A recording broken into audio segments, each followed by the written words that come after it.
What is the value of a promise made in exile? Is it a bond of honor, or can it become the very thread that weaves an empire's downfall?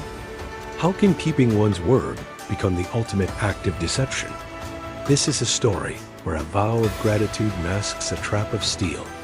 Our tale begins in the volatile era of the spring and autumn period.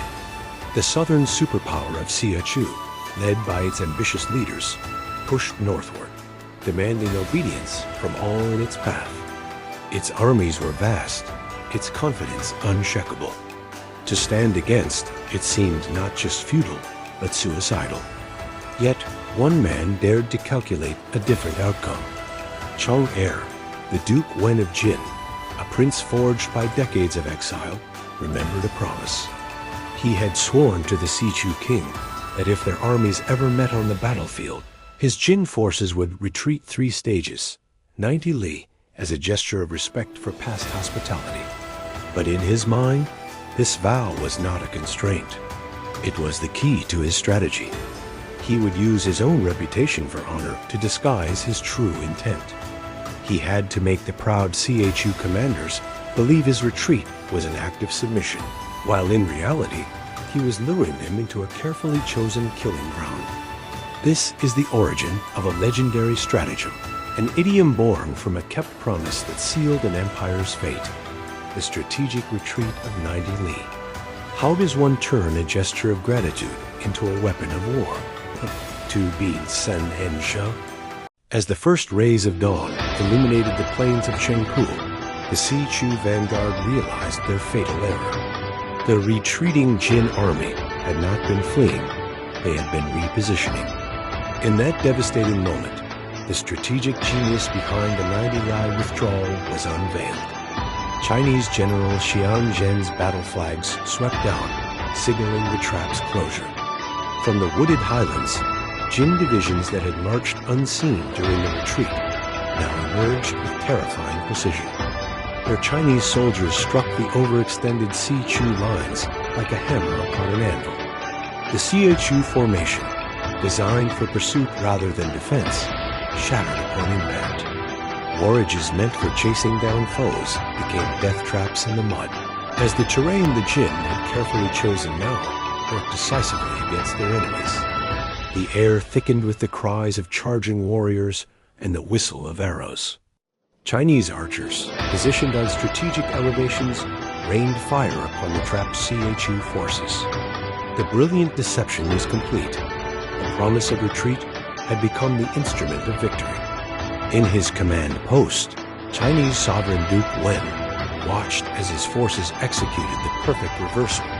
The hunters had become the hunted, their arrogance transformed into despair on the blood-soaked fields of Chengpu. When the dust settled at Chengpu, the scale of the victory became clear.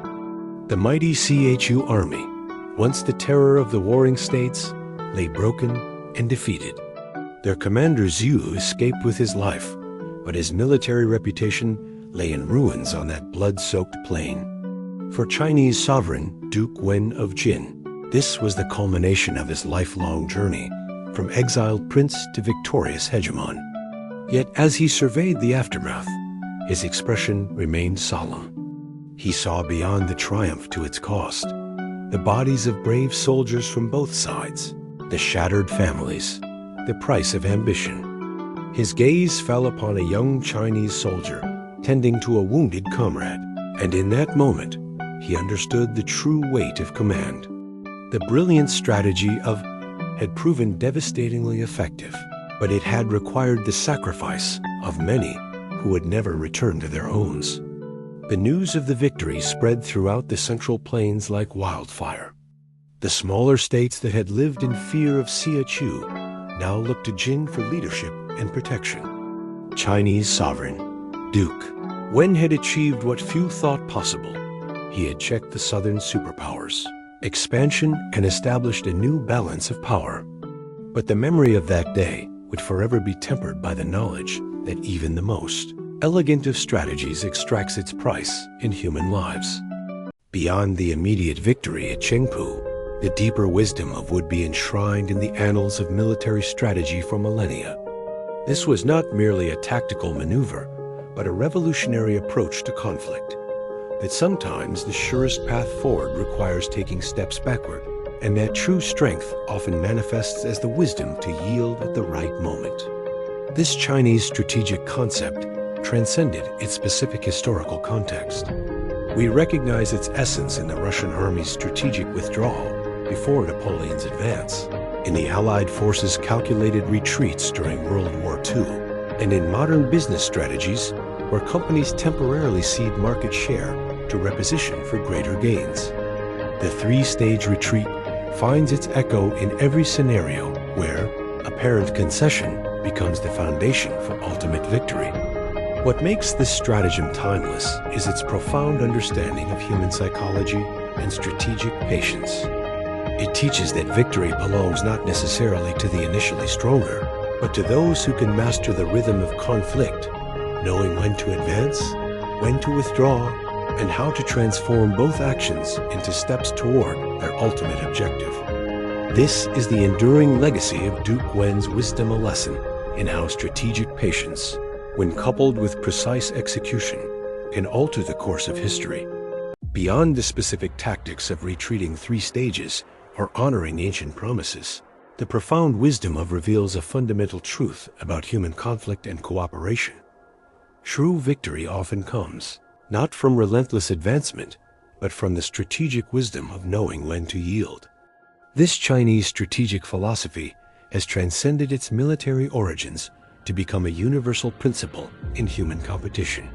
The legacy of Cheng Pu teaches us that in an interconnected world, the ability to think strategically, to discern when to advance and when to withdraw, when to stand firm and when to yield gracefully, defines true leadership. It is a lesson for our times. In business, in diplomacy, in life's journey, the straightest path to success is often through thoughtful detours. As we navigate the complexities of the 21st century, this strategic philosophy from ancient China remains as relevant as it was over 2,600 years ago on the plains of Chengpu, Rubi Sen and She.